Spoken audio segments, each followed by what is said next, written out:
Alrighty lads, what's up? Your Budget Mark and welcome to a new video. So I challenged myself to acquire the military hegemon as early as I possibly could. And this is my personal best ever. You can see coming in at under 100 years, guys. So the beginning of the game is 1444, of course, but it is the end of the year, technically. So we're actually less than 100 years. To be specific, of course, Iron Man mode. You know, I streamed this whole thing live, so it's proof there. As well as being on the hardest difficulty setting. And lo and behold, 1,000,000 troops or 1,000 regiments. We're barely over the force limit. This, in fact, will be green within a year or so. That would be my prediction. As well as, there it is, the military hegemon acquired. So I was aiming for 1550, and I was very skeptical while we were doing it that I would actually achieve that. But here we are, less than 100 years in the game. Absolutely thrilled with this game. And some people might be wondering a few things here. So, -1, you can see 57 ducats per month. -57. A lot of people are going to think, ouch, that's crazy. A balance or lack of balance. What you might not realize due to this strategy, guys, look at this treasure fleet. This is the largest treasure fleet I've also received ever in my game. And I'm receiving primarily that one, but other ones for over 400, 600. So despite my monthly balance being low, my overall income over a period of time is actually at a surplus.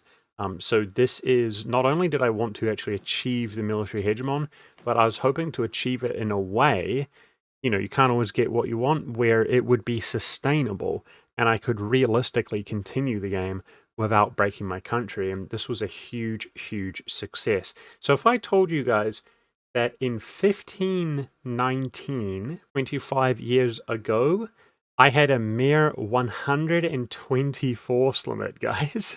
I mean, very, very low force limit. And, you know, we were having manpower issues.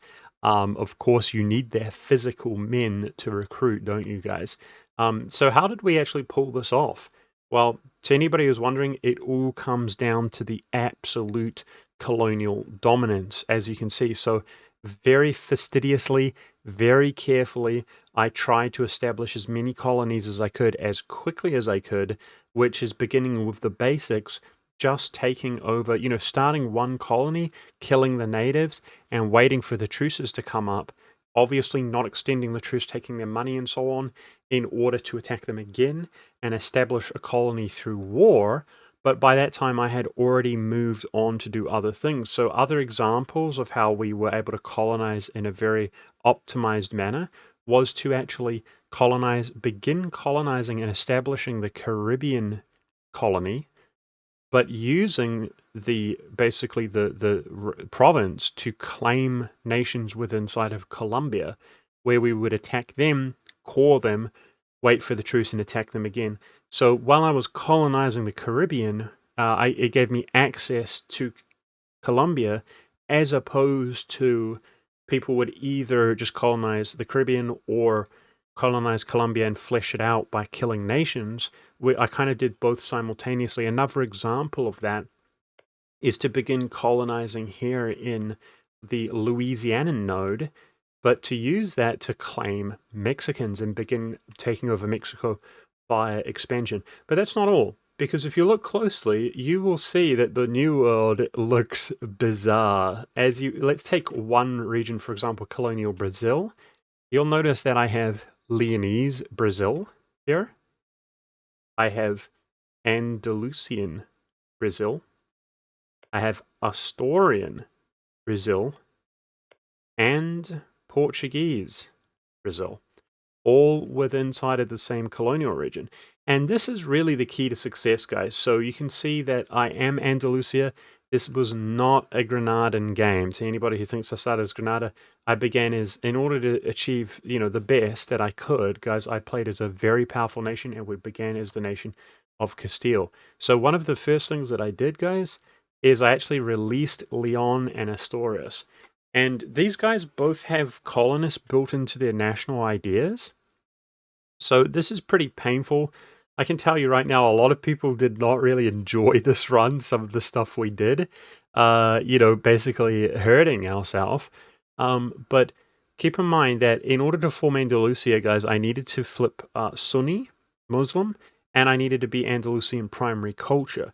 By simply releasing these two vassals, not only did we basically spawn in colonists at a later stage of the game once these guys had unlocked them, but we also helped enable myself to flip to Andalusian primary culture majority and flip very easily after taking over Granada. It was essentially already near majority culture by simply releasing these two, and it also by releasing Catholic land, it enabled me to flip Sunni relatively easy after taking over North Africa. But what I was able to do is instead of PUing Portugal, which people would often do, as you could see, I spread Asturias and Leon in order to increase their colonial range. Do you see what I've done? And I will have you know that I was actually currying favors, which you can do with your own subject. Of course, improving relations, royal marriage, etc., but currying favors to turn it into trust. And as we got more powerful, I was actually periodically seizing land from these nations, Asturias and Leon, to kind of, over time, devour them via admin points so that it wouldn't be so expensive to actually diplo annex everybody. But later on in the game, I actually fed them again. You can see down here, going into Morocco, I fed Leon and Asturias, and this is all in an effort to extend their colonial range. So as they begin to colonize, or we establish their colonies through war, some of them I fed to Leon and Asturias, their colonial range increases more and more, and I was able to seize some of this back for myself. And by subsidizing Portugal, Leon, and Asturias, or better yet, the colonial nations that they have established, I was able to create many, many, many different colonial nations. And this was really the key to success, guys. And then ultimately annex these guys when they were relatively small and inherit all of their colonial nations. So again, Brazil's really the most busy as it is the nearest proximity to Iberia. But let's take a look at other regions, for example, in Colombia. You can see Leonese Colombia, Asturian Colombia, and Andalusian Colombia. This is actually one single one, the West Indies, and that's primarily because there's actually two. Well, first of all, it's very valuable to colonize quickly and early. It's not that large of a region, and there's actually no nations to feed to others. But let's take a look at Mexico, of course. We have Leonese Mexico, which is not quite clear, but you can see he's down here. Very janky, extended the coring range out here. The main one, Andalusian Mexico, Portuguese Mexico, and etc. Asturian Mexico.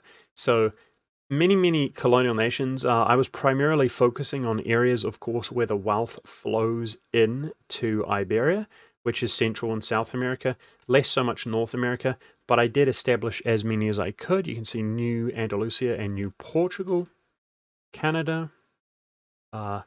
I have one colonial nation with the exception of Australia and Alaska, which of course would be established. Oh no, Alaska did finish, nice, but Australia, we were working on that right now. That is the war I was currently involved in. And if we go down the list here, guys, look at them all. So some people might be confused. Okay, so you have many, many, many colonial nations. But surely you could potentially have just fed the land over and over to the same nation, and this is fairly impressive for 100 years colonially, but is it really that impressive? We have a lot of nations, but is there that much difference? Well, the answer is yes, due to this, guys. This is the secret. If you go to the modify subjects relation, you can increase draft from each one of your subjects and enlarge the gold fleet. And they do cost 100 ducats to invest into, and they also cost admin points. You can see 21, so it's not completely cheap and free. But when you do this, it permanently gives you 5 force limit. So that alone is significant. The more colonial nations that we have, the more that is multiplied by 5. So if you take a look at them all, we have many, many, many colonial nations. 5 is a lot, right? But then the real secret, guys, is as you can see, I actually do not currently have any colonial ideas. So what I was able to do is very rapidly and fastidiously established these colonial nations as quickly as I possibly could by taking the standard route of exploration expansion. But since then I have actually abandoned, upon obtaining my third idea, one at a time, I abandoned my colonial ideas and replaced them with quantity, right? That should be obvious, and aristocratic. So why do I have this exact idea set up? And also, why are we specifically Andalusian? It's because of this modifier. You can see from national ideas, 100% increased force limit contribution from vassals. Well, this modifier also affects colonial nations, a more recent change to the game. And therefore, you can see we have the same modifier with influence, marcher lords being 200%. And I have a policy, if you see second from the bottom, that is with aristocratic influence, giving us 300% increased vassal force limit contribution. But that's not all. If we go to country modifiers, there it is, 325%. And this is actually from one of the government reforms as well. So just a reminder, because sometimes, 100% of one is one. Of course, it is 325% more, meaning that 100% is double, 200 is 3 times as much, and 300 is 4 times as much. So once a nation becomes size 10, if the colonial nation is 10 provinces, you can see that you receive 30% of the colonial nation's force limit as force limit yourself. That's what the overlord receives. So let's just be very conservative and say that they're contributing 4 force limit, around that range. And then we do the increased draft. They're having about 9 force limit, guys. Well, with our modifiers, that 9 is amplified to be over 4 times as much, 325% more, giving us over 40 force limit for one single small colonial nation. That's how we're achieving this. And of course, I have like 25 colonial nations. Yeah, very, very cool in my opinion. But not only that, I did learn something, a valuable takeaway actually. I learned something from this run, guys, which is honestly quite ridiculous and overpowered. When you go to modify subject relation, you can enlarge the gold fleets, like I suggested. But what this, in my opinion, this honestly should probably be fixed, guys. It's a bit janky. It's too OP. Subject nations that do not give you gold, you can actually enlarge the gold fleet. And what that does, where would it be? Treasure fleets. Let me find this.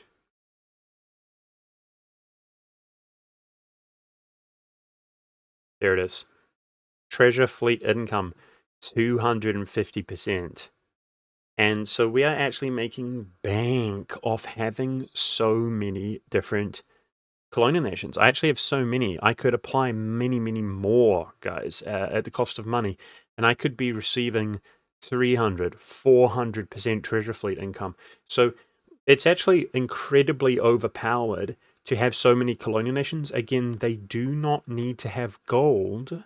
You can increase the strength of treasure fleets. So if we take a look, for example, Portuguese Brazil is generating a treasury fleet, right? Because he has gold. But all the other versions of Brazil do not have gold. But as long as the subject nation is above 10 provinces, we can have every single one of these all increase the treasury fleet size. So that's 4, which ends up being 80% more on the one colonial nation, which does give us gold. So it's absolutely broken, honestly. And as it turns out, colonial nations are incredibly powerful, but particularly this strategy of establishing many, many colonial nations via your own subjects, establishing nations and then inheriting them. Or, I suppose, other means to establish multiple colonial nations in one region. That would be when a colonial nation is formed by another nation and then you full annex them and inherit them. as opposed to feeding them to your subjects. But having many, many colonial nations is really overpowered, and this is how I was able to achieve this. Alternatively, in terms of actually building the physical forces up, look at those sailors, guys. You might not be able to see that, but that is 345 sailor force limit there, or marine rather. And I was able to build, in this case it was only 51, but that was not insignificant, via my sailors, due to marine modifiers taken from missions and reforms, government reforms, and so on. I was able to basically take that, which was very important because we were very limited by our manpower. But yeah, guys, as of 1519, I was a pretty mediocre Spain. I was investing copious amounts of money into the colonial nations. You have no idea, guys, like full blown running a deficit in order to have them colonize.